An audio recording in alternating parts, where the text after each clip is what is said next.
নমস্কার দোস্তরা, আজকে আমি আলোচনা করব গল্পের আকারে গীতার 31 নম্বর শ্লোক থেকে 37 নম্বর শ্লোক পর্যন্ত। তো আপনারা সবাই রেডি হয়ে যান।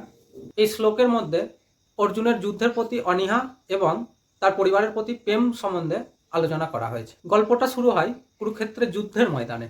অর্জুন পাণ্ডবদের অন্যতম বীর, রথে দাঁড়িয়ে সামনে তাকায়, তার চোখে পড়ে তার পরিবার, তার বন্ধু বান্ধব, যারা সবাই তার শত্রু শিবিরে। অর্জুনের মনে দ্বিধা আসে। সে ভাবে, এ কোন যুদ্ধ যেখানে আমি আমার আত্মীয়দের বিরুদ্ধে অস্ত্র তুলতে যাচ্ছি। অর্জুনের মনের মধ্যে এক অসীম ভালোবাসা কাজ করে। সে বলে, আমি কিভাবে আমার নিজের রক্তের বিরুদ্ধে যুদ্ধ করতে পারি? এ কোনো ধর্মযুদ্ধ নয়, এটা নিছকই নৃশংসতা। তার মন দুঃখে ভারাক্রান্ত হয়ে যায়।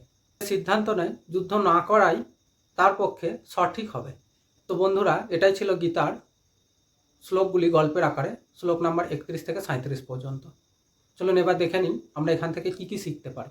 এই শ্লোকগুলি আমাদের জীবনের দ্বিধা এবং সংবেদনশীলতার দিক দেখায়। কখনো কখনো আমাদের সামনে এমন পরিস্থিতি আসে যেখানে আমাদের মূল্যবোধ ও সম্পর্কের মধ্যে দ্বন্দ্ব তৈরি হয়।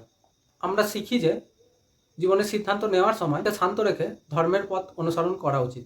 জীবনের বড় সিদ্ধান্তগুলো আবেগে না ভেবে সঠিক বিচারের মাধ্যমে নেওয়া উচিত। এছাড়াও সম্পর্কের প্রতি ভালোবাসা ও কর্তব্যের মধ্যে সামঞ্জস্য বজায় রাখতে শিখতে হবে।